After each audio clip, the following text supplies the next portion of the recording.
नमस्कार आपण देखुछंती इनफॉर्म ओडिशार टॉप न्यूज। राज्यରୁ देश विदेश पर्यंत समस्त बड़ और ताजा खबर नहीं आमे आसीछु आपणक पाखकु। चलंतु आरंभ करिबा आजिर टॉप न्यूज।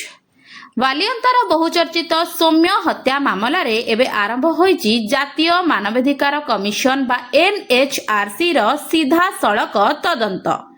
घटनार प्राय एक मास परे भुवनेश्वर रे पहुंची 2 जणिया एनएचआरसी रो टीम।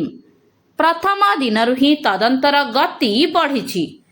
तत्कालीन वालियंता थाना अधिकारी को पचरा उचरा सह घटनार प्रत्येक दिगकू खानतलास करुछि कमिशन।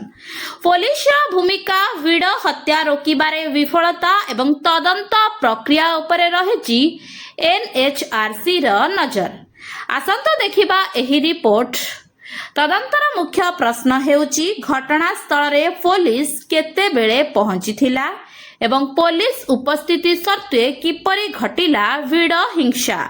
विड़ को नियंत्रण करिबा पई सेते बेले केउ पदक्षेप निया जाइथिला एवं काहेकि सेथिरे सफलता मिली नथिला ताहार उत्तर खोजुची कमिशन। एबे समस्तक नजर रहिची एनएचआरसी रो एही तदंत उपरे। 5 दिनर तदंत परे सामना को आसुथिबा रिपोर्ट एही बहुचर्चित मामला रे नुआ मोड़ आनी पारे। चलंतु नजर पकेइबा परवर्ती खबर उपरे। पश्चिम एशिया चलिथिबा संघर्षर प्रभाव एबे भारत उपरे मध्य पड़िबार आशंका देखा देइछि। इंधन जोगाण और मूल्य वृद्धि को नजर रखी ओडिशा सरकार सरकारी व्यवहार पई वैद्युतिक यान बा ईवी क्रय को बाध्यतामूलक करिसंती। केउ अधिकारी केते टंकार ईवी किनि पारिबे से नै अर्थ विभाग जारी करिछि स्पष्ट निर्देशावली। इंधन उपरे निर्भरशीलता कमाइबा एवं सरकारी खर्च ह्रास करिबाकू ओडिशा सरकार नेइछंती बड़ पदक्षेप। अर्थ विभाग पक्षरु जारी होइथिबा नुआ निर्देशावली अनुसार सरकारी कार्य पई वैद्युतिक यान क्रय को प्राथमिकता दिया जिवो। निर्देशावली अनुसार राज्यपाल मुख्यमंत्री मंत्रिमंडलर सदस्य एवं हाईकोर्टर मुख्य विचारपति और विचारपति माने सर्वाधिक 30 लाख टंका मूल्यर ईवी क्रय करि परिबे। मुख्य शासन सचिव, उन्नयन कमिशनर, कृषि कमिशनर और विभागीय सचिव मानक पई सर्वाधिक सीमा 25 लाख टंका धार्य करा जायछि। सेहिपरि जिलापाल, एसपी और जिला जज को पई सर्वाधिक 20 लाख टंकार ईवी किनिबाकू अनुमति रहिछि। सरकारी व्यवस्था रे ईवी व्यवहार वृद्धि पाई एही पदक्षेप केते सफल होईछि ताहा आगामी दिन रे स्पष्ट हेबो। चलंतु नजर पकेइबा परवर्ती खबर उपरे। देह व्यवसाय को नै सुप्रीम कोर्ट दैछंती एक गुरुत्वपूर्ण मत। प्राप्त वयस्क व्यक्ति जदि निज इच्छा रे देह व्यवसाय करंती ताहाकू अपराध भाबे गणा जीव नाही बोली कोर्ट स्पष्ट करिसंती। एहा सह एभली महिलांक प्रति सम्मानजनक व्यवहार करिबाकू पुलिस को परामर्श दैछंती सर्वोच्च न्यायालय।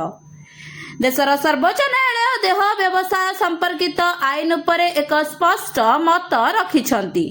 कोर्ट कहिछंती कोनोसी प्राप्त वयस्क व्यक्ति जदि स्व इच्छा रे देह व्यवसाय करंती तेबे ताहा निजे अपराध नुहे बोली धरा जिवो।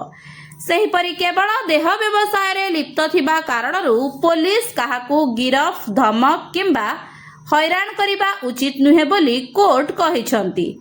तेबे मानव चालाण, जोर जबरदस्ती किंबा प्रतारणा माध्यम रे काहाकू देह व्यवसाय रे लिप्त कराजिबा गुरुतर अपराध। एभली क्षेत्र रे इमोराल ट्रैफिक प्रिवेंशन एक्ट बा आईटीपीए लागू हेबो। सुप्रीम कोर्ट को एही मत देह व्यवसाय सह जड़ित व्यक्तिंक अधिकार और मानविक दृष्टिकोण को नहीं नुआ चर्चा सृष्टि करिछि। चलंतु नजर पकेइबा परवर्ती खबर उपरे। खरा छुट्टी सरिबाकू बसिलाणी। आउ किछि दिन परे पुणी स्कूल मुहा हेबे लक्ष लक्ष छात्र छात्री। किंतु नुआ शिक्षा वर्ष आरंभ पूर्व सामना को आसीछि बड़ समस्या। राज्यर अनेक सरकारी स्कूल रे ए पर्यंत पहुंचीनी पाठ्य पुस्तक बही अभाव रे पिला माने पुराणा बही और जेरक्स कॉपी भरोसा रे पाठ पढ़ुछंती। नुआ क्लास नुआ सिलेबस एवं नुआ स्वप्न किंतु पाठ्य पुस्तक बिना आरंभ हेउची नुआ शिक्षा वर्ष। बालेश्वर जिल्लार नीलगिरी अंचल रे अनेक छात्र छात्री ए जाए सरकारी बही पाई पारि नाहांती। सप्तम श्रेणी छात्री मधुस्मिता बेहरांक भली अनेक पिला पुराणा बहीर जेरक्स कॉपी रे पढ़ा चलाइछंती कारण स्कूल बंद थिले मध्य ट्यूशन और पाठपढ़ा बंद होई नाही।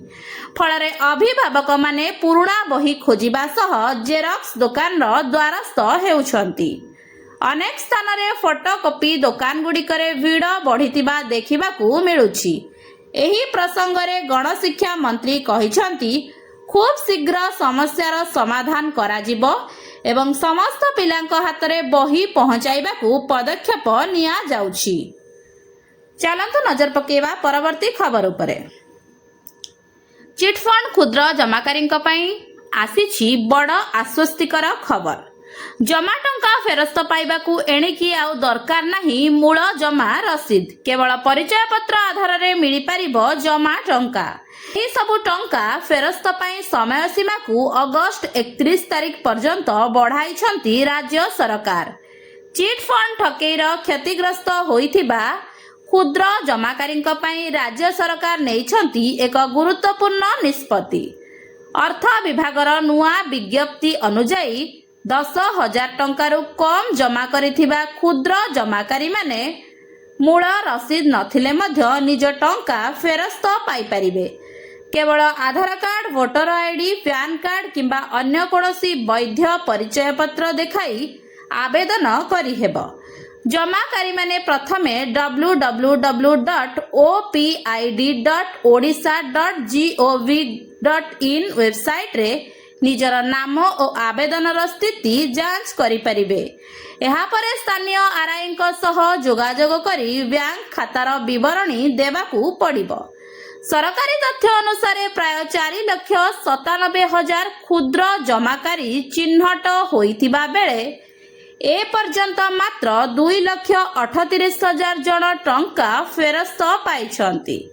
नुआ नियम परे हजार हजार क्षुद्र जमाकारी टंका फेरी पाइबार आशा बढ़ी। एबे नजर रही केते शीघ्र अवशिष्ट जमाकारी हाथ को सेमानक प्राप्य अर्थ पहुंचीबो।